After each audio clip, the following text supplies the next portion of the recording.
শয়তানের এই চার চ্যালেঞ্জের একটা আমি আপনাদের সামনে পোটলা খুলতে চাই। এই এক পোটলা বান্নাহুম ফালা ইউগাইয়িরুন্না খালকাল্লাহ। আল্লাহ, আমি আপনার বান্দাকে হুকুম করব তারা যেন সৃষ্টির পরিবর্তন করে। শয়তানের চ্যালেঞ্জ সৃষ্টির পরিবর্তন করা, আর আল্লাহর চ্যালেঞ্জ কি? ফাআকিম ওয়াজহাকা লিদ-দীন হানিফা ফিতরাতাল্লাহি আল্লাতী ফাতারান-নাস আলাইহা লা তাবদীলা লিখালকিল্লাহ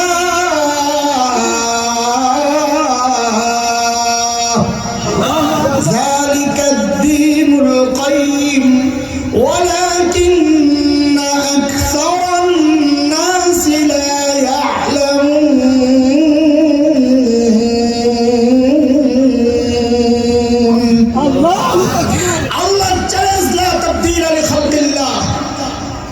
সৃষ্টির পরিবর্তন করতে পারবে।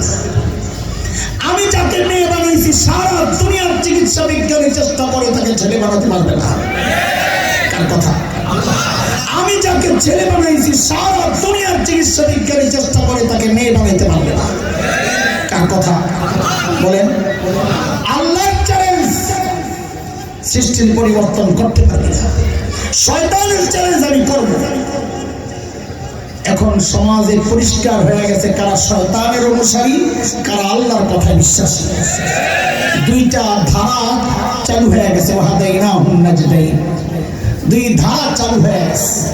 হ্যাঁ, একদিকে শয়তানের স্রোত জাহান্নামমুখী, আর একদিকে সিরাতে মুস্তাকিমের উপর চলনেওয়ালা মুহাম্মদুর রাসূলুল্লাহ সাল্লাল্লাহু আলাইহি ওয়াসাল্লামের অনুসারী জান্নাতি মানুষের রাস্তা। সিদ্ধান্ত আপনাদের, কোন রাস্তায় উঠবেন, কোন ট্র্যাকে উঠবেন, সিদ্ধান্ত আপনাদের। উম্মতের আলেম নবী আলাইহিস সালামের ওয়ারিস হিসাবে আমাদের জিম্মাদারি আমরা আদায় করতেছি। আমরা রাস্তার গন্তব্য সব বুঝাইয়া দিচ্ছি। রাস্তার নেতা কারা, আপনার রাহবার কারা বুঝাইয়া দিচ্ছি। এটার কোথায় যায় শেষ তাও জানাইয়া দিচ্ছি। সিদ্ধান্ত আপনাদের, কোন পথের যাত্রী আপনারা হবেন। আমাদের কাজ আমরা করছি, ওদের কাজ ওরা করছে। আপনাদের দায়িত্ব আপনাদের কাজ করা, কোনটা করবেন। আজকে এখান থেকে আমরা আমাদের পথ নিয়ে যাব ইনশাআল্লাহ, যে আমরা কোন পথ ধরবো ইনশাআল্লাহ। শয়তানের চ্যালেঞ্জ যেটা সৃষ্টির পরিবর্তন করা। দেখেন, একসময় আমি নিজে এই শব্দের ব্যাখ্যা একরকম দিছি, এই বাক্যের ব্যাখ্যা একরকম দিছি। কত বয়ান করছি এই আয়াত দিয়ে সৃষ্টির পরিবর্তন কি জিনিস। তো আগে যেগুলো বলছি এগুলো আগে একটু শোনেন। সৃষ্টির পরিবর্তন আল্লাহর হাবিব সাল্লাল্লাহু আলাইহি ওয়াসাল্লাম বলেন, নবী আলাইহিস সালামের কথা, মা আসফালা মিনাল কাবাইনি মিনাল ইজারি ফিন্নার। যার কাপড় টাকনোর নিচে যাবে সে জাহান্নামে। আচ্ছা বলেন তো, এটা কার সম্পর্কে বলা, ছেলে না মেয়ে? যদি বলেন কাজী টাকনোর উপরে কাপড় পরা এটা কাদের জন্য ফরজ? ছেলেদের। কার জন্য? যদি বলেন না, ছেলেদের। অথচ শয়তান কি কাম করছে দেখেন, সৃষ্টির পরিবর্তন আনবে। আগে ব্যাখ্যা যা দিছি ওটা সবাই দিচ্ছে। এখন শয়তান নতুন ফ্যাশন বাই করছে, ছেলেদের কাপড় নিচে টাকনোর নিচে। খালি নিচে নেয় নাই, কোনো রিস্ক নিতে রাজি না। সে একদম লোহা মেরে দিছে, যেন উপরের দিকে টান দিয়ে ওঠায় না, একদম পায়ের গোড়ালি নিচে ঢুকাই আর পিন মারছে। কাপড় ওঠানোর কথা ছিল কোথায়? গেছে কোথায়? এখন মেয়েদের নতুন ফ্যাশন বেরিয়েছে, পায়জামা পরে আস্তে আস্তে দেখি পায়জামা উপরের দিকে উঠতেছে। যাওয়ার কথা বলি, শয়তানের কান দেখে। যার পায়জামা যাওয়ার কথা নিচের দিকে ওরটা উঠাইছে উপরের দিকে, যারটা যাওয়ার কথা উপরের দিকে ওরটা নামাইছে নিচের দিকে। আগে তো এটাই বুঝছি, সৃষ্টির পরিবর্তন। চলে সূরা নূর আয়াত 31, মেয়েদের ব্যাপারে আল্লাহর নির্দেশনা, ওয়ালিয়াদরিবনা বিখুমুরিহিন্না আলা জুয়ুবিহিন। মেয়েরা যেন তাদের স্বাভাবিক পোশাক পরার পর উপরে একটা লম্বা ওড়না ঝুলাইয়া দেয়। কেন? পর্দার মূল টার্গেট কেন পর্দার বিধান? আল্লাহ জানাইয়া দিচ্ছেন ওয়ালা ইউবদিনা জিনাতাহুন্না, এটা হচ্ছে পর্দার মূল কথা। ওয়ালা ইউবদিনা জিনাতাহুন্না, মেয়েরা যেন তাদের সৌন্দর্য প্রকাশ না করে। কথাটা ফাঁক দিয়ে একটু উঠে গেছি, এই জন্য আমার বোনরাও যদি আমাদের কথাগুলো শুনে থাকে তা আপনারা কোরআনের এই আয়াতের এই শব্দ ব্যাখ্যা যান। পর্দার উদ্দেশ্য কি? সৌন্দর্য গোপন করা না ওপেন করা? আপনারা বলেন তো। গোপন করা। জোরে বলেন, আরো জোরে সবাই বলেন। পর্দার উদ্দেশ্য সৌন্দর্য গোপন করা না ওপেন করা? সবাই বললে তো আওয়াজটা এমন হওয়ার কথা না। আবার বলেন, গোপন করা না ওপেন করা? কিন্তু এখন আমরা কি দেখছি, এগুলা আমাদের বোনরা যারা পর্দা করেন, বোরকা পরেন, তাদের বোরকাগুলো দিয়ে সৌন্দর্য গোপন হয় না, বরং ওপেন হয়।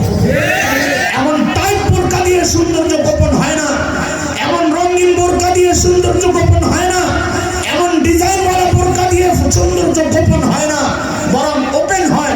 এই কারণে ওই বোরকা দিয়ে ফিতনা আরো বাড়তেছে। কথা বল ঠিক কিনা? আলোচনার বিষয় না, ফাঁকে আসছে আয়াতের সাথে যুক্ত করলাম। তাইলে এখন আমাকে জবাব দেন, ওড়না কাদের পোশাক? মেয়েদের পোশাক না? বলেন না, আবার বলেন কাদের পোশাক? এখন কি ফ্যাশন বেরিয়েছে, আমার বোনদের গলা থেকে মাথা থেকে ওড়না সরে গেছে। এখন ওড়না পরা লাগে না, এখন টি শার্ট পরে জিন্সের প্যান্ট পরে মেয়েরা বের হয়ে যাচ্ছে রাস্তায়। কিরে ভাই, ওড়না গেল কই? বা যায় না, যায় না, কই কই জায়গা পাল্টাইছে। ওড়না কি করছে? জোরে কম বলাবেন, ওড়না কি পাল্টাইছে? জায়গা পাল্টাইছে। বলে জায়গা কই গেছে? কয় এখনকার যুবকরা ফ্যাশন বেরিয়েছে নতুন, বিভিন্ন অকেশনের প্রোগ্রামে যখন ওরা যায় তো জামা এক কালার, পায়জামা এক কালার, গলায় লম্বা একটা দোপাট্টা ওড়না ঝুলে দেয়। দেয় না? দেয় না? কথা বল না।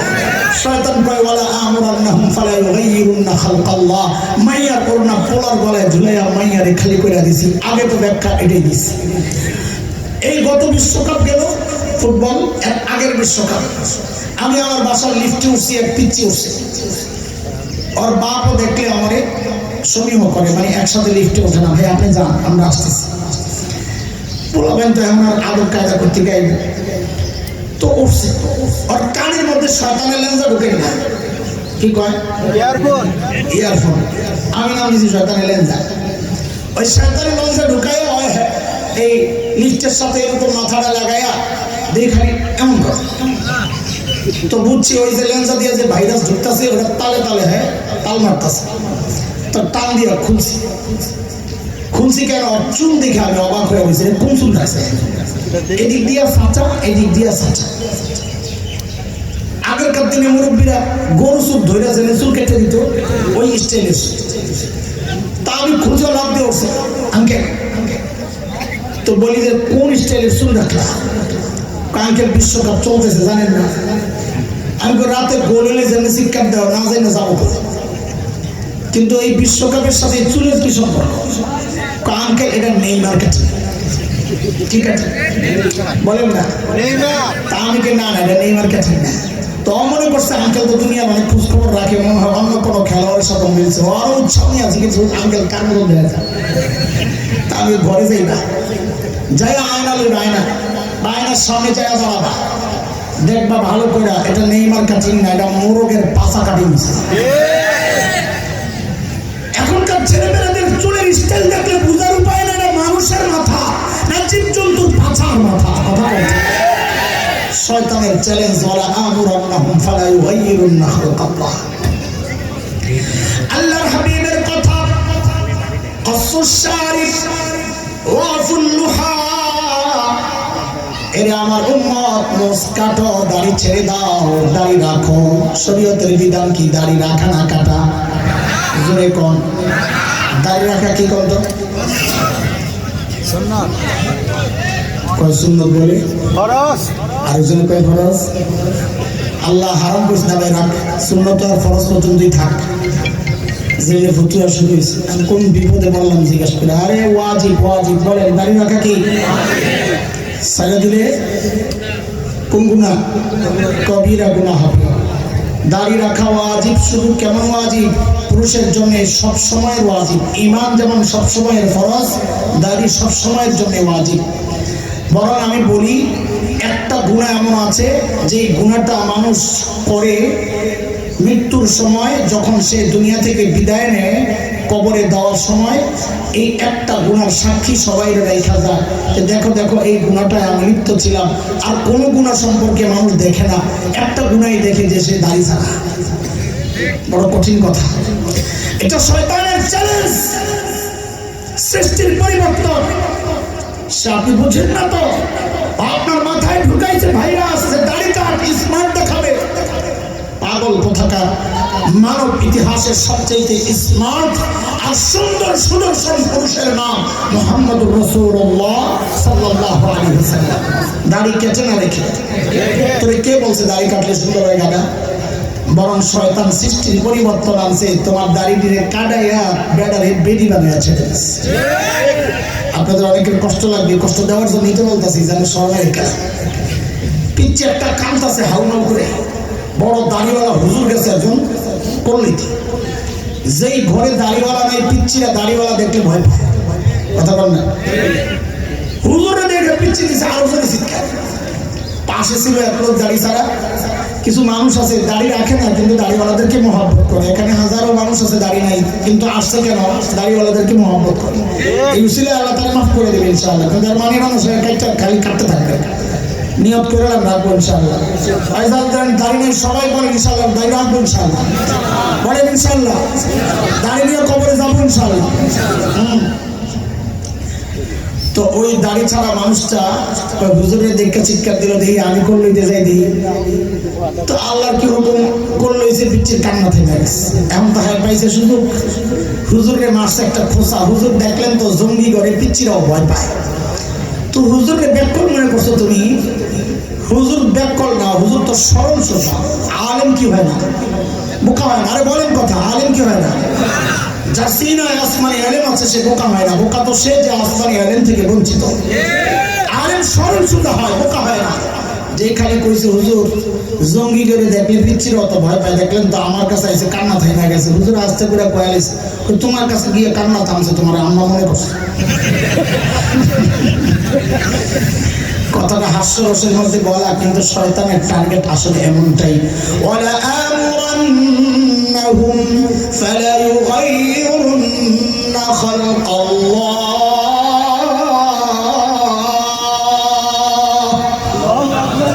এমন অসংখ্য ব্যাখ্যা আমি নিজে দিচ্ছি এই কালিমার, এই বক্তব্যের, এই বাক্যের। কিন্তু এখন দেখি কি, হায় আল্লাহ, এতদিন ব্যাখ্যা যা দিছি এগুলো তো দূরের থেকে একটু নিলে, এখন দেখি শয়তান এমন এক ব্যাখ্যা সামনে এনে দিছে, আরে আগের ব্যাখ্যা সম্ভব। এইটাই হলো আসল ব্যাখ্যা। সেই ব্যাখ্যাটা হচ্ছে ট্রান্সজেন্ডার। বলেন, এখানে অনেক মুরব্বী আছে যারা এই শব্দের সাথে পরিচিত নয় এবং তাদেরকে বুঝাইতে আমার কষ্ট হবে। ইয়াংদের খবর আছে, ওরা জানে। আপনারা অনেকে লজ্জাও পাবেন যে এগুলো বলতেছে হুজুররা প্রকাশ্যে। কেন বলছি জানেন? কারণ আপনার মেয়েকে প্রকাশ্যেই তার শিক্ষক পড়াচ্ছে এই নোংরা। মাথা খায় আমার সন্তানের ঈমান ছিনিয়ে নেওয়ার চেষ্টা করছে। আমরা লজ্জা করে বসে থাকার আর সময় নাই। আমরাও লজ্জা সরবের মাথা খাই আমার সন্তান, আমার পরিবারের ঈমান রক্ষার জন্য মাঠে নেমে গেছে। এখন বলা শুরু করছি, কোনো লজ্জা নাই, বলতে হবে, জানতে হবে, বাঁচাইতে হবে ইনশাআল্লাহ।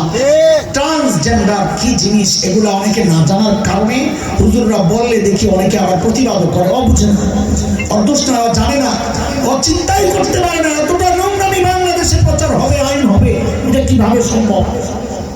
এই জন্য আজকে ছোট্ট করে ট্রান্সজেন্ডার কি, সমস্যাটা কি, চক্রান্ত পত্রিকা আসছে, একটু ছোট্ট করে আপনাদেরকে বলে যাই। যেহেতু সত্যের সন্ধান, সত্য আজকে অনুসন্ধান করতেই হবে আমাদের, তাই না? ইনশাআল্লাহ।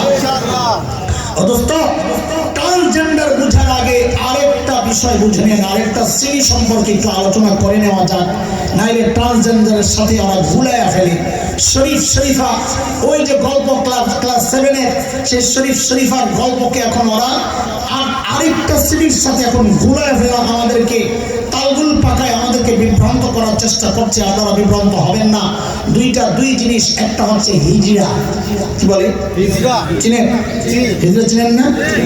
এটা তো আমাদের কাছে পরিচিত শব্দ, কিন্তু আইনি পরিচয় হচ্ছে থার্ড জেন্ডার।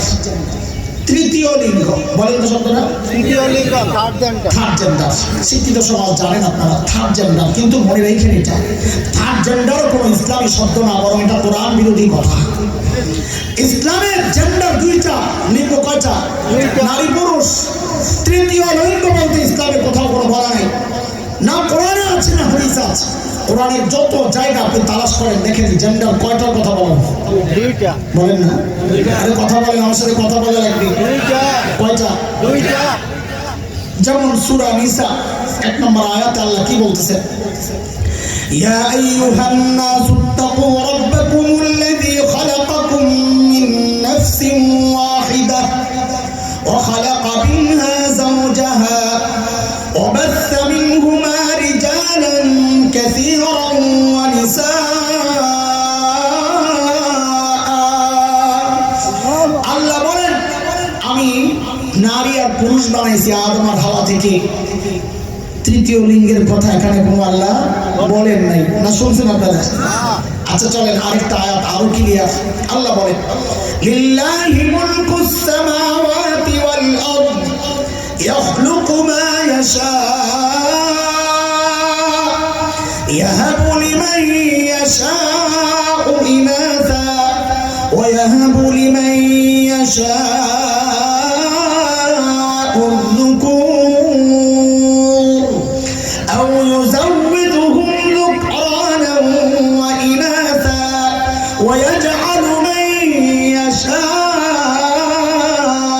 عقيما إنه عليم قدير।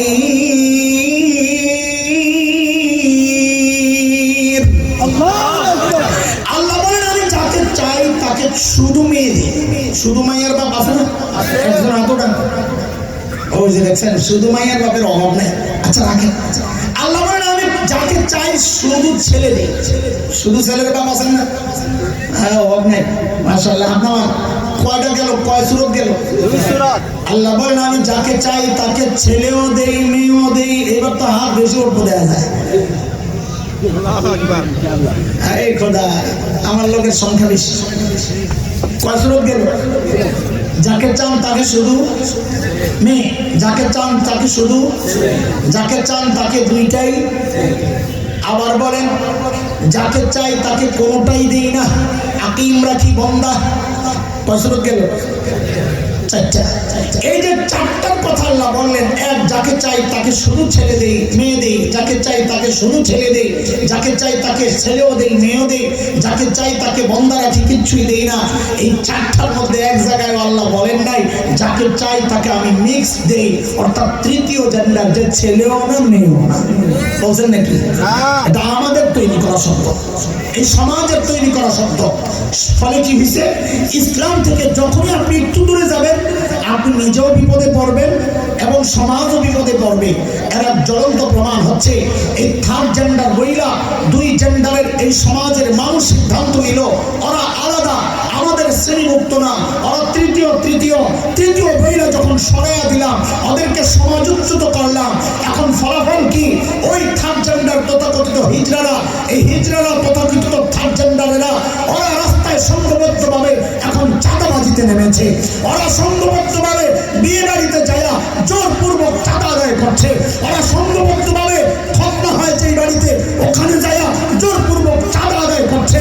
ওরা সংঘবদ্ধভাবে নতুন বাচ্চার জন্ম নেওয়া ওই ঘরে যায়া জোরপূর্বক চাঁদা আদায় করছে।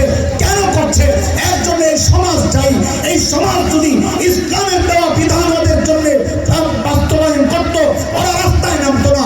তার অধিকার ছিল, তার মা বাবা সন্তান, সে তার মা বাবার স্নেহ পাওয়ার অধিকার ছিল, বাবার সম্পদের ভাগ পাওয়ার অধিকার ছিল, লেখাপড়ার অধিকার ছিল, সামাজিকভাবে সম্মানের সাথে বেঁচে ওঠার বেড়ে ওঠার অধিকার ছিল।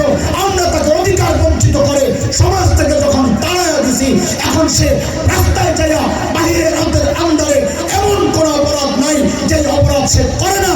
এর জন্যে ওরা যতটুকু দায়ী তার চেয়ে বেশি দায়ী এই সমাজের নষ্ট মানুষগুলো।